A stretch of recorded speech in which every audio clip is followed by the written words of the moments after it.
لله رب العالمين والصلاة والسلام على سيد الهداية واليقين أما بعد فأعوذ بالله من الشيطان الرجيم بسم الله الرحمن الرحيم إنا نحن نزلنا الذكر وإنا له لحافظون وقال النبي صلى الله تعالى عليه وسلم إذا عظمت أمة الدنيا نزعت منها هيبة الإسلام وإذا تركت الأمر بالمعروف والنهي عن المنكر حرمت بركة الرحيم إذا تثابت أمتي سقطت من عند الله. صدر محترم، اسٹیج پر فرما، علماء کرام اور حاضرین مجلس، میں نے قرآن مقدس کی ایک مختصر سی آیت تلاوت کی ہے اور نبی کریم صلی اللہ علیہ وسلم کا فرمان تلاوت کیا. اس سے متعلق چند باتیں عرض کروں گا، اس کے بعد اپنی بات ختم کروں گا. اس علاقے سے کئی لوگوں سے بہت اچھے تعلقات ہیں. مولانا موسیٰ صاحب ہیں، مولانا تاج الدین صاحب ہیں، مولانا روشن صاحب سے اس وقت سے تعلق ہے جب دارالعلوم دیوبند میں مولانا پڑھتے تھے، اسی وقت سے تعلق ہے. بہت پرانا تعلقات ہیں.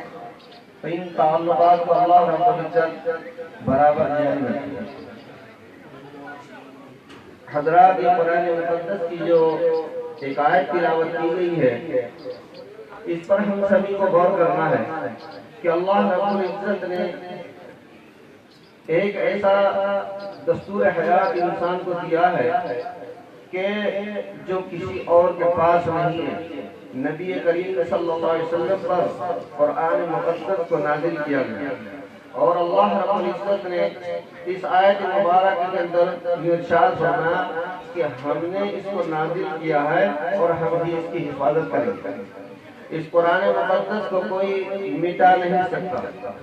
یہ اللہ کی کتاب ہے، اس کی حفاظت اللہ کی ذمہ داری ہے.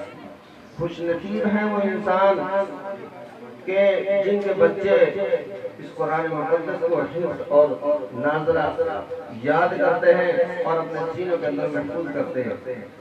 اس کتاب کے اندر انسان کی تمام چیزیں بیان کر دی گئی. کوئی چیز ایسی نہیں ہے کہ جو چھوڑ دی گئی ہو.